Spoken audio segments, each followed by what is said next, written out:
Hi there, Rani. Hope you can stay for this session, which I think you'll really enjoy.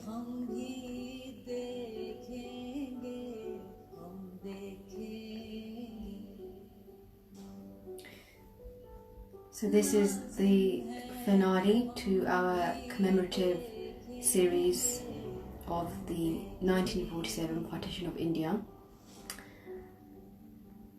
And I'll be explaining who our guest speaker, highly esteemed guest speaker is for the finale.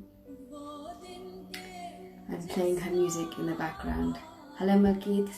Malkeet, thank you for joining us. I'm just going to give it a few more minutes to let some other people join.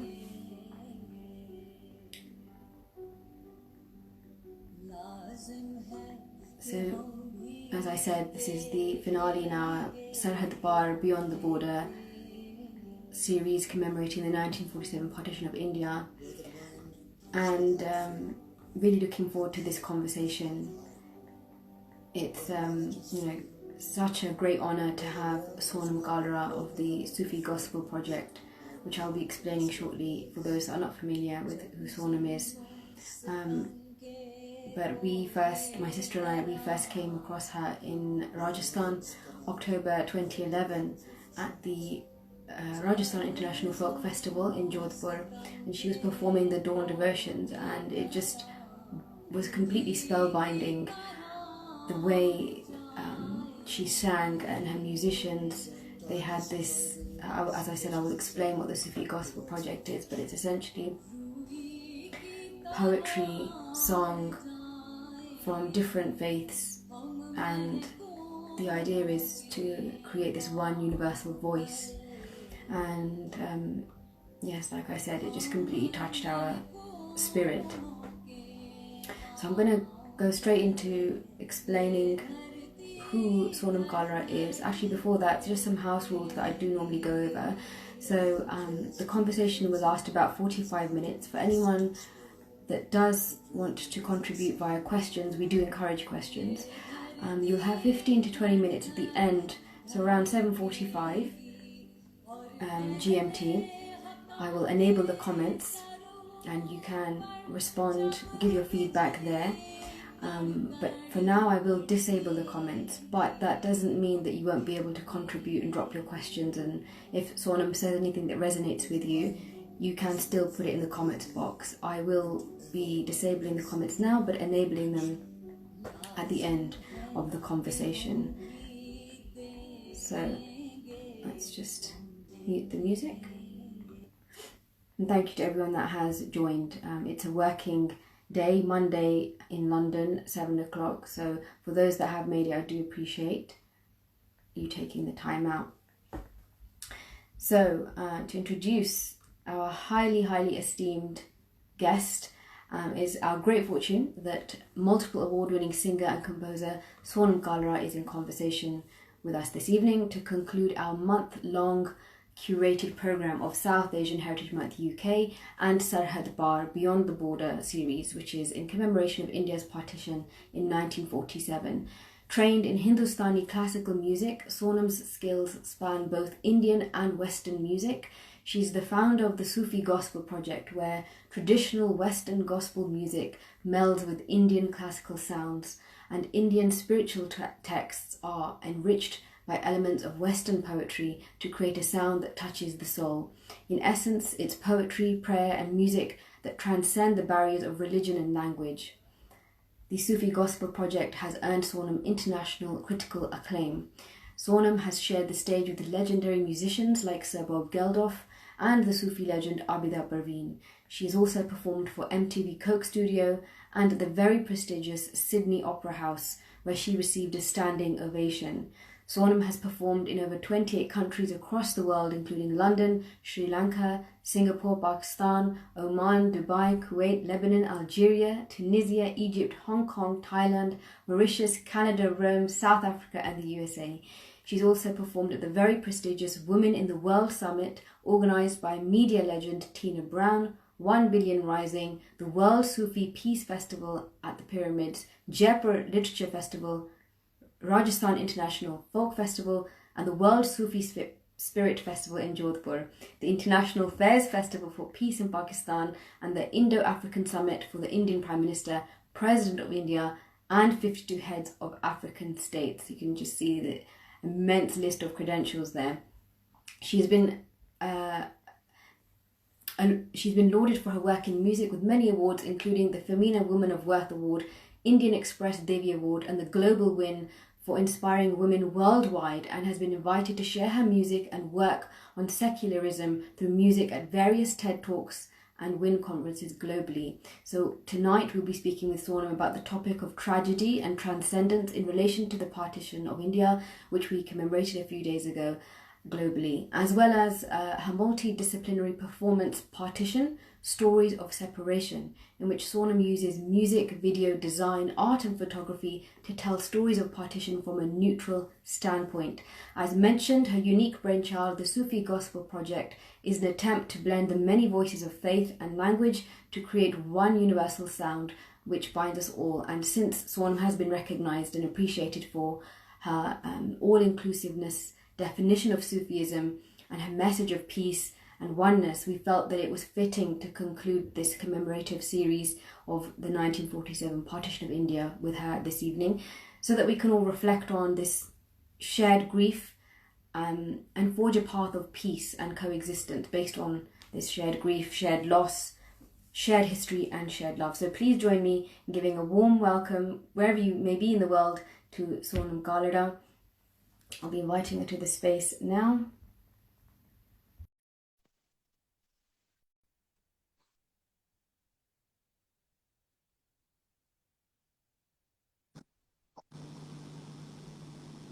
Hi, Yes, Harnoor.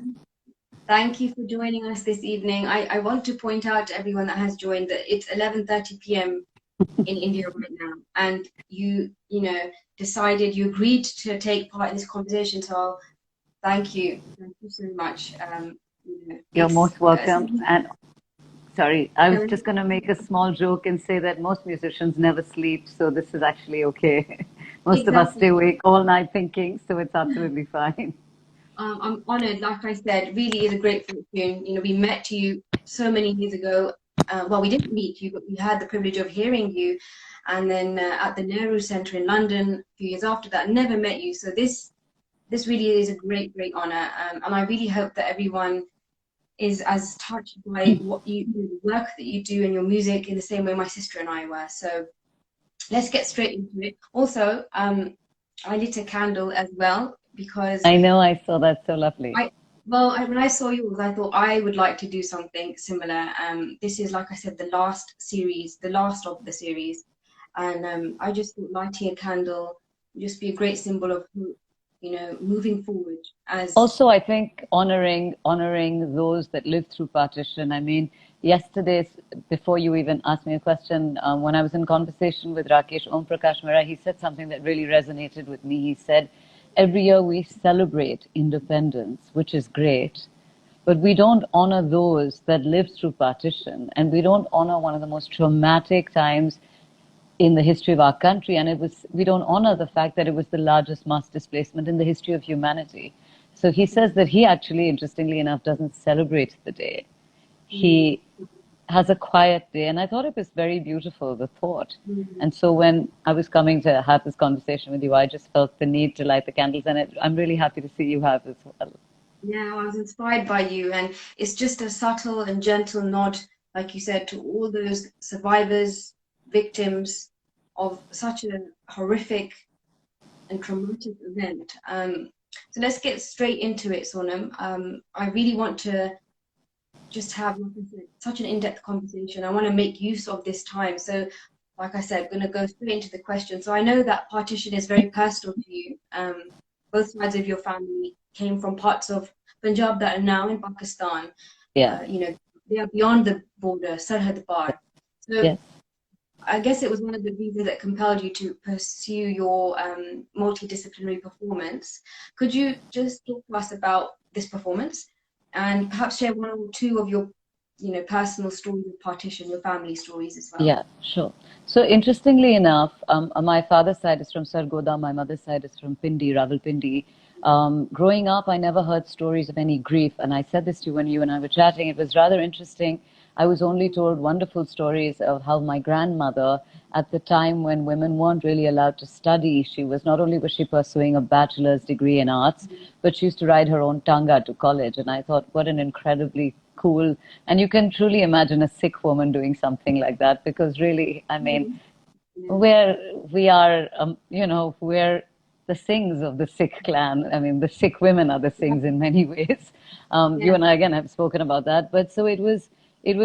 I would only hear these lovely stories. Yet, when I went to Pakistan for the first time, I went to perform at the Fairs Peace Festival, and that's another lovely story. But when I went, and I remember that was the second time, sorry, that I went to Pakistan, and the first time I'd gone by air, and this time I traveled by foot, and I got a chance to cross the Wagah border, and that in itself is such a special experience. I mean, you have to get off at a certain place, then you walk the last mile, quite literally, and you come to this place where there's just a gate, and there are these guards on either side, and they're friends with each other because they spend all day there, right? And there's this beautiful change of guards ceremony, and there is that distinct moment where they open the gates and you have one foot on either side. And I remember that moment. I get goosebumps, as I always, when I tell this story, and I often, it's funny, Noor, I call them truth bumps and not goosebumps, because when something is very true, that's what happens to your body physically reacts. And I remember standing there with a foot on either side, and I saw this white line.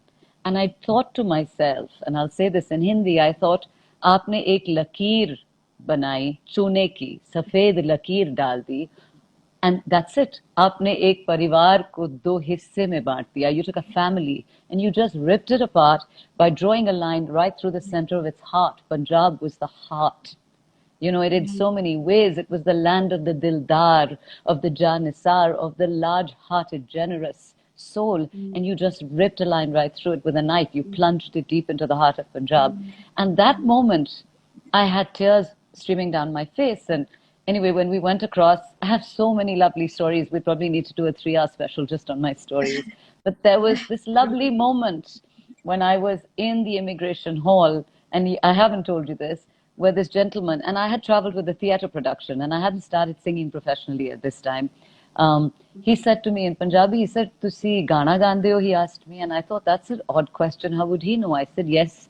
I said, "Hanji, main gandi haan." So he said, "Main bhi gana." So and then I realized it wasn't so much about me singing, but he wanted to share that he sang. And I said, "Oh, how wonderful." And then he proceeded to tell me that he had learned from Nusrat Fateh Ali Khan Sahab. And I said, "How amazing is that?" I said, "Kabhi aapko sunne ka mauka mile, so I'd be so lucky if I ever got to hear you." And he smiled and he handed me all the passports. And like I said, I was traveling with a theatre production, so 12 passports were handed to me. And then suddenly he says, "Ma'am, can you come into that room?" And he points at a room on the side. And I think, oh my God, like, what's wrong with the passports? So I grabbed this other co-actor of mine and I said, "I'm not going into that room alone. You have to come with me." So we both walk in. He sits behind a desk. I'm sitting on the opposite side. He makes both of us sit down like he's going to talk to us about or interview us or interrogate us. And suddenly, Harnoori just breaks into song. This is in the middle of an immigration hall. He breaks into song loudly, and we're both just sitting there. Beautiful voice. We're listening to this man. Every one of the actors who've traveled with me on that troupe, from starting with my director, they all come in a bit, like, because they can hear the noise outside. It's a stone floor. And it was just us in that immigration hall. So as they were coming in, he didn't stop singing. He just kept gesturing, "Come, come." And he pointed to all the other chairs and he just wanted the audience. So everybody sat down. Finally, his boss walks in and he stands with you can't really see me, but his arms in the doorway, just leaning there. And he's looking at this man, just horrified that he's singing. He doesn't, but he doesn't interrupt him very politely. He doesn't interrupt him. He lets him continue singing. And then when he finishes, he says, "Tera dimag kharab hai? A immigration hall hai, concert hall nahi aega," he tells him. The guy says, the gentleman says, "Sir, साडे मेहमान ने India तो आए ने. I cannot even begin to tell you how beautiful that was. And then he broke into his second song. And anyway, after his second song was done, my director just said, Assalamu alaikum, ab hame jana hai, hame aage, we have to get to, this. We were there for a theater festival. And she said to me when we were leaving, she said, Sonam, when you write your autobiography, you have to write this story because no one's ever been welcomed into a country like this with Like song. that. And I said, and Harnoor, that set the tone for the entire trip. I mean, the things that happened every time we went to a place, people would be like, you're from India? Here, take this for free. Shopkeepers, scooter wallas wouldn't take, auto rickshaw guys wouldn't take money from my theater group. When I went back to sing so many times, it was the love that you get there. We are one. No matter what the world says, we are one. Sarhad Paar kya? Sarhad Paar kya? Sarhad kyun, I say. Why? Why was there a Sarhad? I'm going to read to you a lovely poem that I do, and I will come back to what Please do. Please do. what the Partition Project is about. But this is a poem that I read in the Partition Project, and it's in Urdu, and I'll translate. And it's so beautiful. It's written by Ali Sardar Jafri, and he says, I'll explain a little bit in English and then read it and then explain the whole thing. He says, it was at this border that the sun set yesterday, breaking into two. So it was at this border that the sun split yesterday. It was at this border that our freedom was wounded, or the so-called freedom that we asked for was wounded. And it was at this border that this land was split into two. And so he says, इसी सरहद पे कल डूबा था सूरज होके दो टुकड़े. इसी सरहद पे कल जख्मी हुई थी सुबह आजादी. इसी सरहद ने बांटा था ये देश. ये देश फूलों का, रंगों का, बहारों का, दोस्तों का, यारों का, गम गुजारों का, दिलबरों का, आशिकों का, बेकरारों का, मन चलों का, दिल जलों का, जान निसारों का, टप्पे, गिद्दे, खिलकारियों का, कनक की बालियों, फुलकारियों, परांदियों का.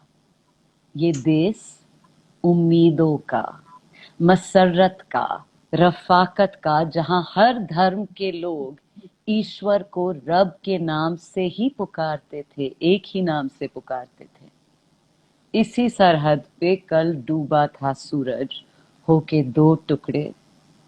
इसी सरहद पे कब से बैठा हूं मुंतजिर कि कटे रंजिश की शब और उगे सूरज मोहब्बत का. So it's so beautiful because he says, again, I'll translate, he says, it was at this line, at this border, that the sun split into two and broke, literally. The sun, the shining, glowing sun that was the Punjab, was split into two. It was at this border that it lay wounded. It was this border that split us apart. This land of flowers, of color, of friends, of lovers, of sympathizers and empathizers, of compassion, of romance, of Jan Nisaro, of patriots, of tappe, of gidda, of laughter, of beautiful balas, chand balas that we were, of parandis, of fulkaris, so of art, of craft, of happiness. A land so rich with culture, so rich with love, so rich with joy. And he says that ye desh filled with hope, where everyone knew God, no matter which religion you belonged to, everyone knew God by one name, which was Rab. It didn't matter what religion you belonged to. And he says it was at this border that the sun split into two yesterday. And he said, I have been sitting at this border for so long, and I still sit there waiting that this night of resentment, this darkness of sadness and resentment, I wait for the day that it shall pass and a new dawn of hope will rise. It's so beautiful. This... I had tears in my eyes when you were reciting that, and I often do whenever anything to do with partition. I shudder in my skin because of empathy for, I use that word, but we can never truly know what the victims and survivors endured, Hannah. We can never know, yet we all, I believe all of us from the Punjab, all of us have from our ancestors a DNA memory, because there was no logical reason for me to feel the pain or for you to feel this kind of, and it's not just a superficial empathy that we feel a really deep rooted pain down to our gut, right? So I mean, every time I perform the Partition show, I am literally in tears when I sing my first piece, which is Amrita Pritam's Aj Akhan Varish Shanu Kito Kabran Vicho Bol Te Aj Kitabe Ishq Da Koi Agla Varka Pol. And when she says Ik roi ti Punjab di tu likh likh mare vain Aj lakhan tiyan rondiyan tenu varish shanu kain. When I sing that, I feel someone just wrenching my heart out, because I'm feeling that now, Sonam. I'm feeling that now, and if you wouldn't mind, I would like to read a poem of Shiv Kumar Batalvi, which is, please, you might be aware of please. it, called Dudh Da Qatal. I'll read just one short paragraph and then explain the English. ਦੁੱਧ ਦਾ ਕਤਲ ਮੈਨੂੰ ਤੇ ਯਾਦ ਹੈ ਅੱਜ ਵੀ ਤੇ ਤੈਨੂੰ ਯਾਦ ਹੋਵੇਗਾ ਜਦੋਂ ਦੋਹਾਂ ਨੇ ਰਲ ਕੇ ਆਪਣੀ ਮਾਂ ਦਾ ਕਤਲ ਕੀਤਾ ਸੀ ਉਸ ਦਾ ਲਹੂ ਜਿੱਦਾਂ ਕਾਵਾਂ ਕੁੱਤਿਆਂ ਨੇ ਪੀਤਾ ਸੀ ਆਪਣਾ ਨਾਂ ਅਸੀਂ ਸਾਰੇ ਹੀ ਪਿੰਡ ਵਿੱਚ ਵੰਡ ਲਿੱਤਾ ਸੀ That's just one paragraph, longer poem of Kumar Batalvi, legendary poet of Punjab, and he's saying, I still remember it today, and you must remember it too, when together we murdered our mother. My childhood was filled with the murder of my mother. You know, so another short line I would like to read, and then I would like you to move on to the partition performance. I would love for you to share that with everybody, but it's another short line in terms of the tragedy and the shared pain. ਲਾਲੀ ਅੱਖੀਆਂ ਦੀ ਦੱਸਦੀ ਹੈ ਰੋਏ ਅਸੀਂ ਵੀ ਰੋਏ ਤੁਸੀਂ ਵੀ Do you know why I'm smiling? These very lines are the impetus for my project. So let me tell you the story. It's the perfect lead in, because many, many years ago, and this is over 15 years ago or to even 20 years, I don't even remember anymore, they historically opened the gates of between India and Pakistan for a cricket match that happened in Mohali. So for the first time, after over 50 years, people could come from Pakistan into India. And there was a photograph that I saw in the newspaper of a man carrying his daughter on his shoulders. And these very lines where he said, Lali akhiyan di pai dasdi hai, roe asi vi, roe tusi vi. They stayed with me. And every time I would tell people the story of this photograph, I would find myself crying, like weeping. And so I knew I had to do something with these lines. And that is when I said, I will use them. And I started to, in fact, we've released this as a song as well, as part of the Partition series, Lali Akhiyan Di Dasdi Hai. But based on this very simple thing, as you said, of shared history, of equal pain on both sides, of not pointing fingers, of telling this tale of partition from a very simple, perhaps not even an academic perspective, but a perspective of sheer humanity and personal stories and oral histories. That's all I wanted to do when I read these words. So this is how it started. It started it's so interesting that you would read these words, and so beautiful that you would. But it started with that. And then I knew I had to make it multidisciplinary. So, for example, if you'd come for the show, it starts from the moment you enter. When I say I call it an experiential performance. It starts from the moment you enter the space. So when you enter the foyer, and each auditorium, we change it. So in some cases, we have remnants of memory hanging from the ceiling, which is photographs, black and white photographs that brush past your face as you walk in, and you reach some posters, which we've done, which are just sort of hanging, suspended in the air, like time has been suspended, because you can't really see the strings. As you walk in, each chair has a postcard and a pen, which you fill at the end of the show. When you walk into an auditorium, you see 3 or 4 trunks on stage, which is the installation my artist that I work with has done. And there is this red cloth called, so the installation is called the bleeding line. This red cloth divides the audience into two. So it runs all the way from the stage into the audience. And in a couple of places, we've been lucky enough, because in India it's a little bit harder to tell the audience what to do. But in some places, when we've been at festivals in India, we have actually, so if you were to come, say, with your husband, you would not be sitting together. So you would be forcefully asked to sit in separate places because it wasn't out of choice. Wow. So you start to Wow. feel that sense of being partitioned very early. You sit there alone, not being able to share your feelings. So you start to feel it very deeply in your core. So it was, which is why I wanted people to feel from the very beginning what it was like to not have that choice, and to stare at this very stark image right through, this thing that made you uncomfortable. In one place, what we did was, in the foyer, we just scattered a lot of old black and white photographs, and we had people who walked over them, and they were so uncomfortable, obviously, because you were trampling on people's lives metaphorically. So it was all about creating that. It wasn't meant to be a pretty show. It's meant to leave you feeling raw for many days after, and leave you thinking about it. But you know what's been great, Harnoor, so many of the messages I get, and it's very interesting, when I'll do a concert about with the Sufi Gospel Project, I'll hear things like what you said, which are beautiful, that Sonam, we were moved, and it's a wonderful message, and yes, more people should be talking about this universality of acceptance and secularism. Yet, Partition, there are people.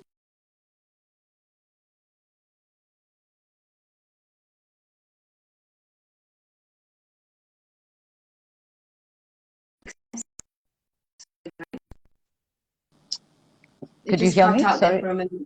Yeah, I can hear you Where? now. You explaining about the No, divisions so I that you said, create in the yeah. community space.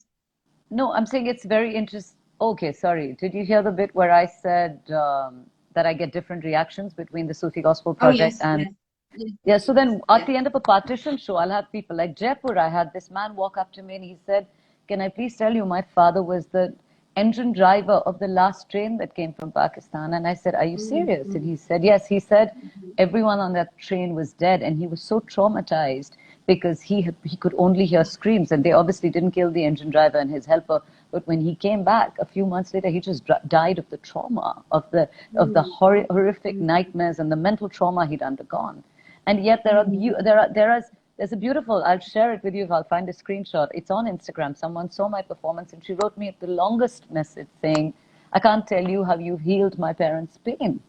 And I said, "What is that?" And she said, "They could not talk about Pakistan for years." She said, "I forced them to come for your performance." She said that day they went home and they said, "We now understand."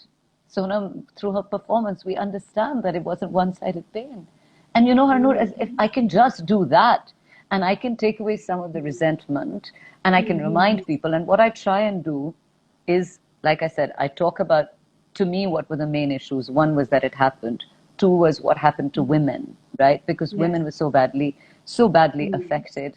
I mean, Manto tells them in his stories. My own family, I mean, when you were asking, my great-grandmother, great-great-grandmother, great-grandmother? No, my great-grandmother, apparently, in her village, the women were committing suicide. They were jumping into wells to save their honor. And apparently it came to a point where the well was so full that the women couldn't even, out of choice, commit suicide. Now imagine when you want to commit suicide, how horrible is that? My own grandmother, they lived in a very large house, and it became a large refugee camp because it was a safe house as well. It had very high walls. Um, my great grandfather was apparently quite wealthy. I mean, he owned a bit of land, and it was called Dugalpura, so they were Dugals. So they were sheltering a lot of people. So a lot of like the family linen was being torn to make tents, to make bandages. Everyone was cooking, blah, blah, blah. Two of my grandmother's sisters were unmarried and they were younger.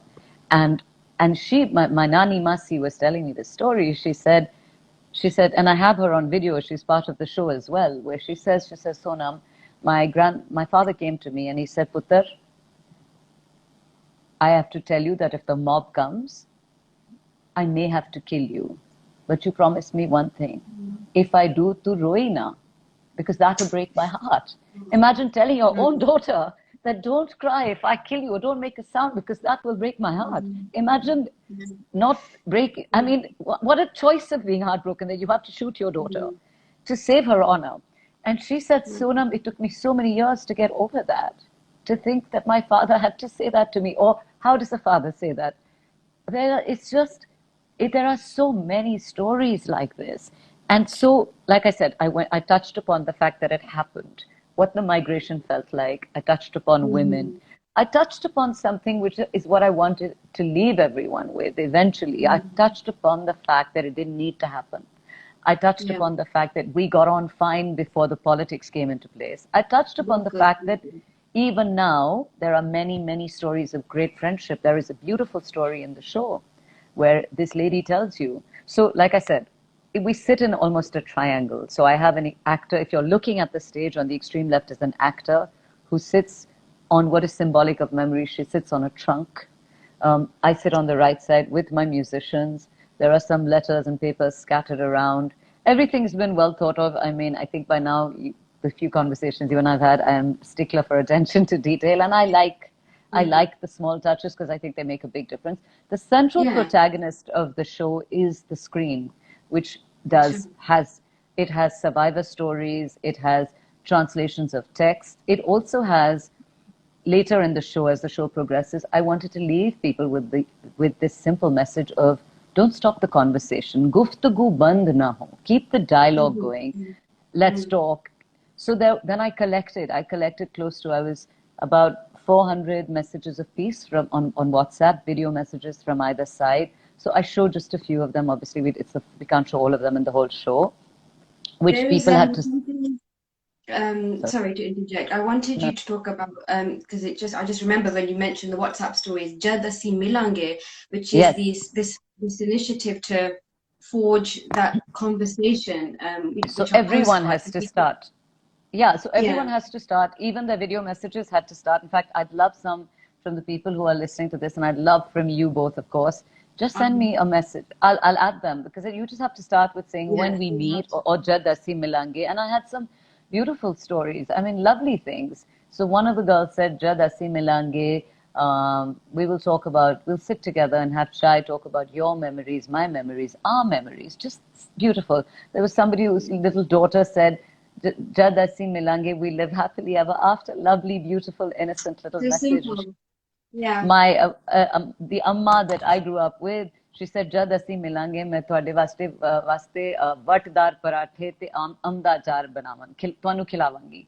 So, Yeah. but what is incredible, at the end of the show, like I said, we've been very kind. We get standing ovations because I think everyone's so moved by the honesty of the survivor stories and what history books tend to do. And a lot of the partition, when it's discussed, like I said, it's discussed in a very academic way. It's Yeah. not discussed from a human perspective. So I think people don't realize. I mean, when I performed it to a college in Ashoka University, it's one of the premier universities now in India, so many children from the south came to me, and this was very surprising to me. In fact, I kept telling the teachers when we were going to perform it, I said, are you sure you want me to do this? The poetry is Urdu, it's Punjabi, there's English as well, there are translations to everything. I said, but let me do the Sufi Gospel Project. It's a great message for the youth to take forward. They were Yeah. insistent on the fact that I do this.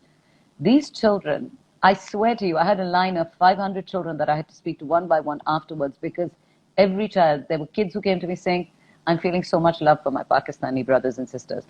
Children from the south saying, we didn't even know this happened in our country. Like, we didn't understand it. We read Exactly. about it as the Yeah. Mountbatten line. We read about, these very factual things. We don't understand that this was the trauma that people Yeah. went through.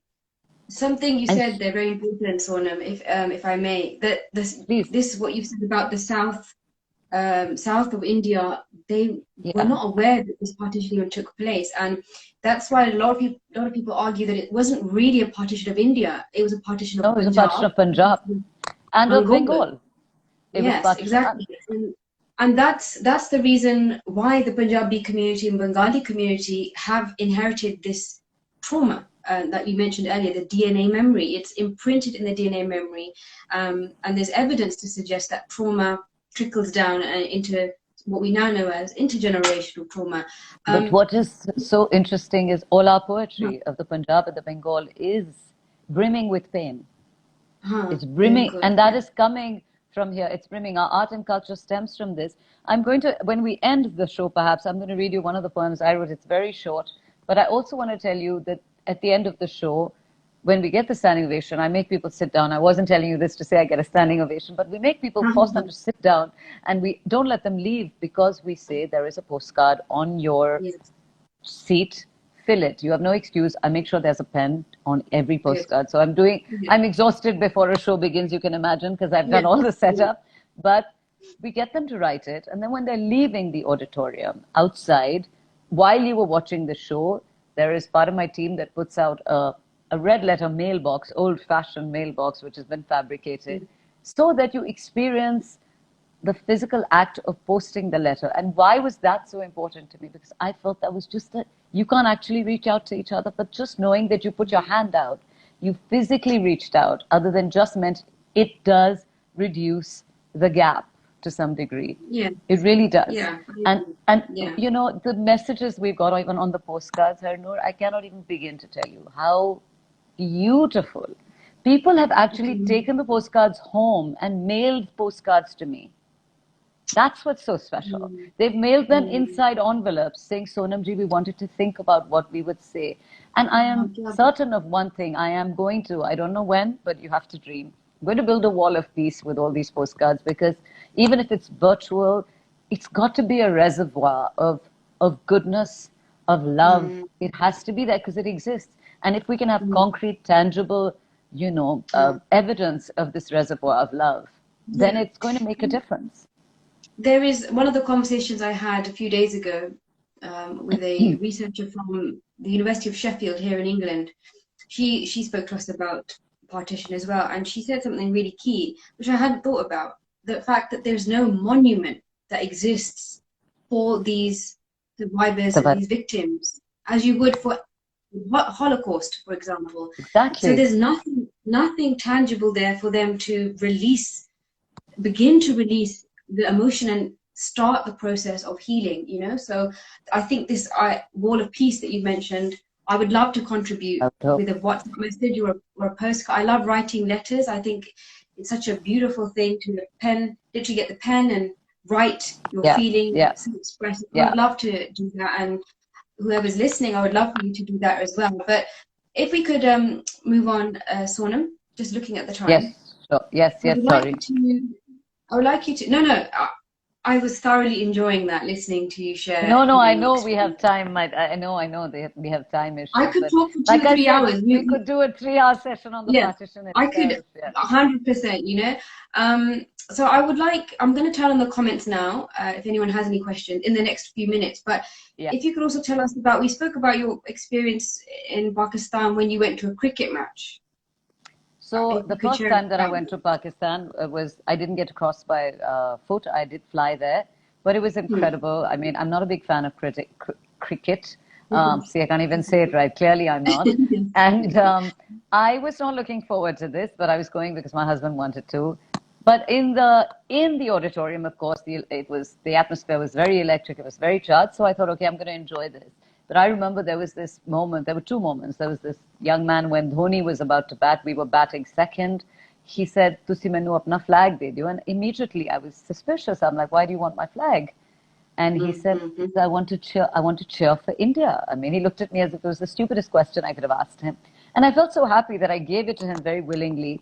And then during the time that Dhoni was bowling, so there was this moment where there were these massive flags and there were Indians running around the periphery of the stadium, and Pakistanis holding Pakistani flags and Indians holding this large India flag. There was this moment where the entire stadium literally just cheered and roared, because it was the most moving moment. They tied their flags together and they took a couple of rounds. And that was the love that everyone, again, I'm getting my truth bumps, but that was the kind of love there was in that space. And every time I have gone, I'm telling you, I mean, when I got invited to sing for the Faiz Peace Festival, I had just chanced upon Faiz Sahab's words, not Hum Dekhenge, which you played, but Bol ke lab azad hai tere. And I had wanted to compose them. So I had written to Faiz Sahab's daughter because I wanted to make sure there were no copyright issues, being the sort of poet he was. And I said, you know, I'm a great admirer of your father's work, and it would be an honor for me if I would be allowed. And she wrote back the loveliest email, Muniza Hashmi ji. She said, we've heard you in Jaipur and I've been looking for you. and I want you to come to Pakistan to perform for the first Fez Peace Festival.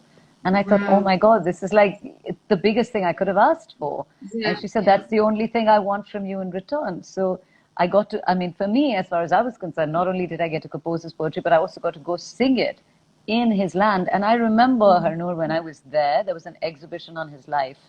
And I think there are moments that change you. And I often talk about, I say this very often to people when I say that as musicians, not just as musicians, but as people, we have to start listening.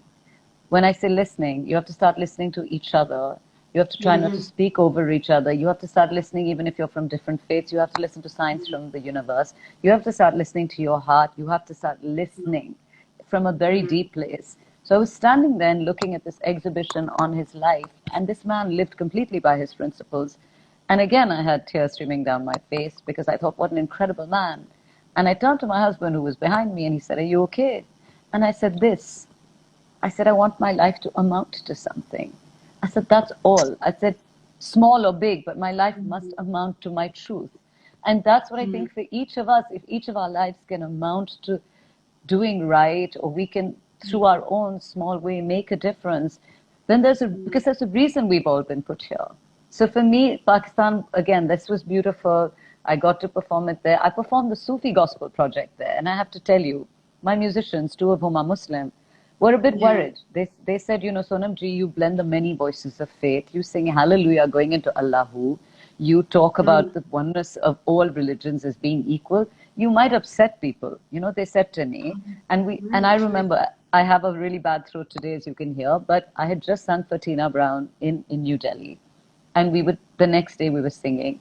And the night that I sang for the Tina Brown summit, my throat was terrible. I mean, God alone, whenever I'm really stressed, I always say, Vaheguru ji, it's you will deal with it. You brought me here, now you figure it out. If you brought me to this stage, you're surely not going to let me fail, because you wouldn't have Yeah. brought me here to just humiliate me. I know that I for a fact. I have so understand. much faith, right? Yeah. So Yeah. when we reached, sorry, this light keeps going on and off. When we reached, I was so worried. I was so worried about how I was going to perform. And then just before I started, my musicians like whispering, saying, Sonam ji, be really careful. Don't do Hallelujah and Allahu. Just stick to the more traditional pieces. So I said, okay. At that moment I was so, and I sang Man Manam, which is what I'd done for Coke Studio. And they responded so beautifully to what I said. I read a couplet which my mother, I found just after my mother had passed away, and before I ever before I debuted the Sufi Gospel Project. And it was beautiful, Harnoor, when I found it again. I was talking about listening. I felt like my mother had been telling me this my whole life, or she was telling me then. So she used to write in Punjabi. She used to call her Punjabi haikus tankas, which was a lovely term she coined for them.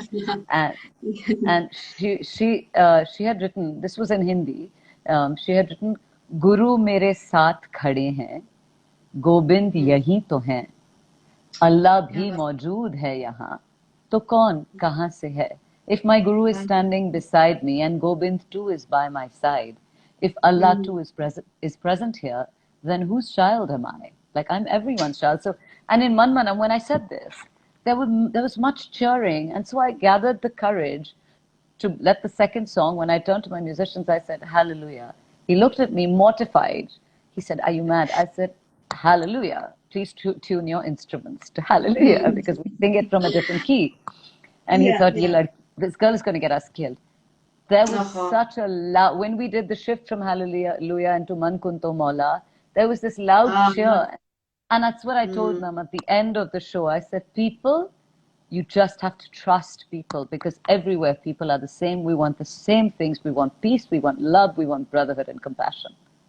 It's interesting, Hana Sonam, that we have these preconceived notions, these stereotypes of this land that's been fed to us through propaganda. So we think, ooh, how's it going to be? And it completely, when you go there, completely shatters your misconceptions. Even my husband, when he went to Pakistan to do some relief work, he's a Sardar, and he was walking through Lahore, and an old Buzurg, grabbed him. Muslim Buzurg grabbed him.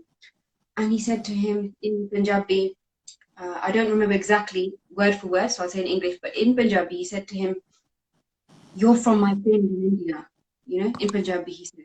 And my husband was like, no, I don't know you, but he said, Sardarji, I respect you so much. You remind me of my childhood, my this, my Punjab.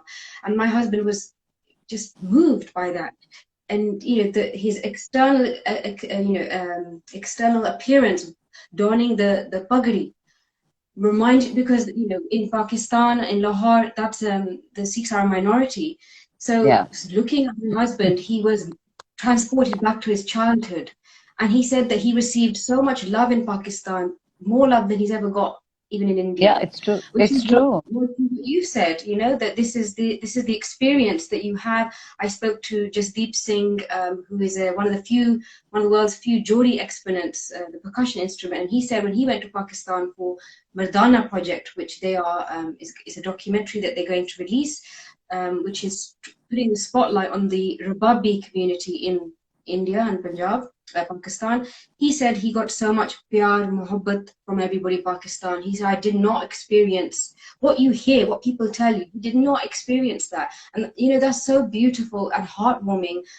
I live through your experience, through my husband's experience. I'm yet to go to Pakistan. I would love to go. And I know as soon as I touch down, I'm going to be an emotional wreck, because No, it that's, is. that's, There is just something about going back to your roots, right, Harnoor? I mean, yeah, we're all, exactly. you want to go back and explore your roots, and you want, but the that entire performance, even Sufi gospel, which everyone would think like, oh my God, you're taking gospel music. It's hard enough in India. I think when I started doing the Sufi Gospel Project, everyone would say to me, but you're a Sikh girl. Why do you sing Mm, Christian? Why do you sing Christian bhajans, as they would say? And I would say, right. right? Like I said, I should be allowed to call out to God in whichever way feels right. I can, and I said, they'd say, no, but why do you sing to him? I used to say to him or her, I'm not sure who my God is. I get to decide who my God is, what form my God takes. And I often say this. I say, since the passing of both my parents, the lines between God and my parents have been blurred. So who do I pray to? I pray to all of them. That's how I Mm, feel. To me, my God is an ever evolving feeling. From when I was a child to believing implicitly that God could rescue me out of anything, to now having a mm, more mature sense of acceptance and a wider mm, acceptance of all of God's mm, truths. So, mm, so as it is, people would say, why do you sing Christian music? Now, then when I started doing like, that was just gospel when I was only singing gospel. Then when I created the Sufi mm, Gospel Project, they said, oh my God, like, what are you doing? And I said, mm, but I don't need to answer these questions to anyone. Because to me, very simply, if Sufism is an acceptance of all humanity, which is how I mm, see Sufism, then mm, I should be able to blend many different languages, mm, regions, poetry, whatever I want mm. into it to portray that acceptance, right? It's all Yeah, inclusive. yeah. So, yeah, It's I've heard you perform the Hallelujah with Man Kuntu Mola, and that's when I think about it right now, I get the what did you call them? Goosebumps, truth, truth bumps. truth bumps. Right, yeah, I get the truth bumps as well. And I remember when you came to Nehru Center, and I took my husband, Sukhma, we were all sitting there.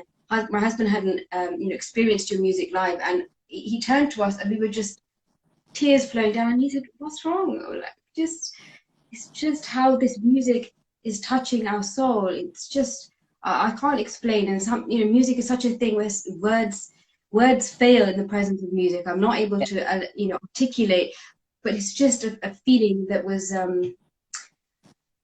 just touch the spirit. Let's say that's the best way I could describe it. And that's what I love about the Sufi Gospel Project, Sonam, that and why I wanted to feature you for this series, because this partition series, Batwara, is essentially about a divide. It's very two nations that they were rendered apart by such bitterness, but what conjoins them is that shared pain. Ironically, it's the Yeah, shared pain, yeah. the traditions. And like you said, you went to Pakistan, and in a cricket match of all places, we know the rivalry that exists between India Competitive, and yes. Pakistan.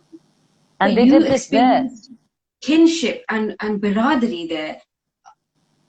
I just But you hope know, that translates on a you larger do level. but you do experience it. I mean, why do all Indian children who go to study abroad end up becoming best friends with the Pakistani children? If you ever think about it, Indians who settle abroad to a large degree as well, who move from India or move from India to Pakistan, first generation, They find friendships there. I'm going to read you a quick poem that I wrote, which Yes, please. kind of, to Yes, me, please. you know, I kept thinking about the concept of no man's land. And so then I wrote this. It's part of the Partition show. It says, between you and me lies a large, empty space, filled with sadness and memory and wires barbed. No man's land, they call it. They're right, they are. For no man should ever fight, should ever kill for land, lose his family, die for religion. Shall we go to a land which is not your land, which is not my land, no man's land? So we flip the concept of no man's land around, saying, let's stop calling it your land, my land. Let's go to a no man's land which doesn't actually belong. And then it, you know, I told you, I tried to write a song in Punjabi, which yesterday I got to sing. And it's Please even do there. share it if you can. I mean, I will. I would have played it, but I mean, I can't sing it. But I'll read you the Yes, poetry. I please mean, do read it. it says, I mean, one of the verses. It says, "Asi teri khair puchde ravange, asi tenu yaad karde ravange. Asi teri khair puchde ravange, asi tenu khat likhde ravange." It was an extension of the Postcards series as well. And it says, "Vand gaya mulk sada Dilli te Lahore hoke, tut gayi yaariyan akhiyan pigo ke, मिट गई सारियां अखियां Pigou के नाव चनाब दी सुपने च आंदी है नाव चनाब दी सुपने च आंदी है आजा कोल लाडो लोरी सुनांदी है असी तेरी खैर पुछदे रवां I mean the whole thing I mean I get goosebumps it says बरखा दी मिठियां फुआरा नु कहना सियाल दी सिलिया हवावां नु कहना ਵਿਛੋੜੇ ਦਿਲਾਂ ਦਾ ਹਾਲ ਲਿਆਉਣਾ ਸਰਹੱਦ ਲਕੀਰ ਦਿਲ ਨੂੰ ਸਮਝ ਨਹੀਂ ਆਉਂਦੀ ਹੈ ਯਾਰ ਵੇ ਯਾਰ ਮਿਲ ਨਾਲ ਅਸੀਂ ਰਹਿਣਾ ਕਰਦੇ ਸੀ ਗੱਲਾਂ ਅਸੀਂ ਨਾਨਕ ਤੇ ਫਰੀਦ ਦੀ ਖੁਸ਼ੀ ਮਨਾਉਂਦੇ ਲੋਹੜੀ ਤੇ ਈਦ ਦੀ ਤੇਰਾ ਪਿੰਡ ਵੀ ਮੇਰਾ ਪਿੰਡ ਸੀ ਮੇਰਾ ਪਿੰਡ ਹੀ ਤੇਰਾ ਪਿੰਡ ਸੀ ਕਰਾਂ ਮੈਂ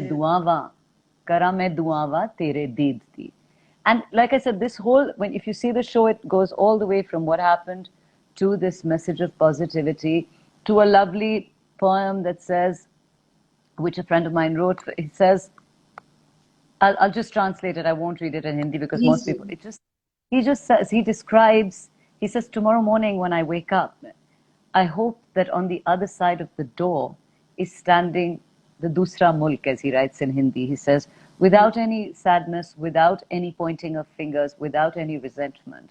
And he says, if that happens, I'll light 2 diyas on this side, 2 diyas on that side. And then he talks of how there'll be celebration, like there's a festival. And he says, you know, I've bahut chakli gujia is baras, ab sevaiyan bhi to khani hai. It's time for me to eat sevaiyan from Pakistan. And he says, na rok, na tok, na saza, na boj, bas ijazat, permission. एक कमरे से दूसरे कमरे तक जाने की. He said the permission to go from one room in my house to the other room. He describes it so beautifully, so simply as a house with 2 rooms that you don't have permission to go from one room to the other. He doesn't say 2 houses.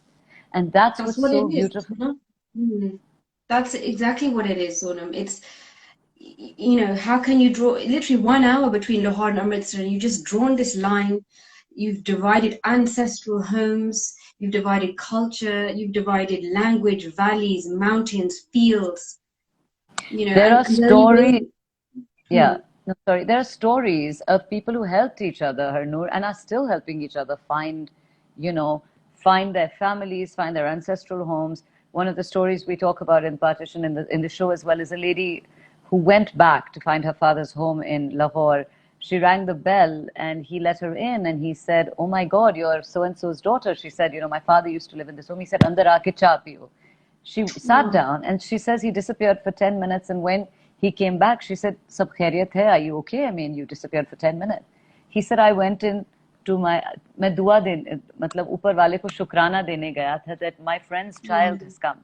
And then he showed her around the house and he took her out to the garden and he showed her a rose bush. And you'd imagine this is the sort of stuff of movies, but it's not. He showed her a rose bush. He said, your father, when he left this house, and we used to visit him before he left the house, he loved roses. So I have kept this rose bush blooming because it was your father's, amanat. I mean, there's that story. There's a story which I read yesterday of a man who lost his sister when she was 12. He was 12 when the riots happened. She was 16. She was taken to the other side. As we discussed, women had it really tough. They were abducted. She was taken to the other side. And he just could not give up. The parents thought they had just given up. They thought she was dead. He just said, this feeling that my sister Jito was alive just didn't leave me. So he met a man who was a trader called Ayatollah Qureshi. And this is a true story again. So everything that we've used is true. None of the stuff is fictitious. He said, I had a sister. Can you help me find her? Now imagine all you have is memory that your sister was wearing a red dress. She was 16 and her name was Surjit Kaur and you called her Jito. I don't know how Ayatollah Qureshi looked. He wanted so much to help this friend, his friend from India, this Pakistani man. He looked and looked and looked and he found a lady called Fatima Begum in Shamsa village in Pakistan. He asked her, he said, are you from the Sikh faith? The minute he asked her that question, she burst into tears. And she said, you can't imagine, I have been looking, because he said, there's a family that's looking for their sister, a man looking for his sister. She said, I've spent years going to every Sikh shrine, looking, asking people if they might know of my family. She said, you are like a blessing. Then she writes him a letter. She writes her brother a letter. The brother gets the letter, but it's in Urdu, because at 16, she doesn't know how to write Gurmukhi, right? So she's written in Urdu. Fortunately, Qureshi reads it to this man called Niranjan Singh. Niranjan writes back to her. She gets the letter. It's in Gurmukhi. She can't find anyone to read the letter for in Pakistan. She searches for 4 months till she finds a Sikh gentleman who stayed back in Pakistan. He converted. And this is how brother and sister write to each other for years. In this, nothing stops them. And he says, Niranjan says that when he got the letter the first letter that he got from Ayatollah Qureshi, he says, it's my most prized possession. My sister says in that letter, she says, now that I have found you, please don't lose touch with me, because meeting with you would be like a new birth for me. So far, I have been living like the dead. And then apparently they continue this for many, many years. And then finally one day she gets a visa. And apparently she was so excited that she got a visa to visit India. I think it must have been around the same time that I mentioned the Mohali gates, or the gates open for the Mohali match. So she forgets to tell her family. And it's so beautiful because he describes it. He says, my sister forgot to tell us. Yet when I saw an old woman 50 years later at my door asking if I was Niranjan Singh, he said, I knew that was my Jito. Such a beautiful story.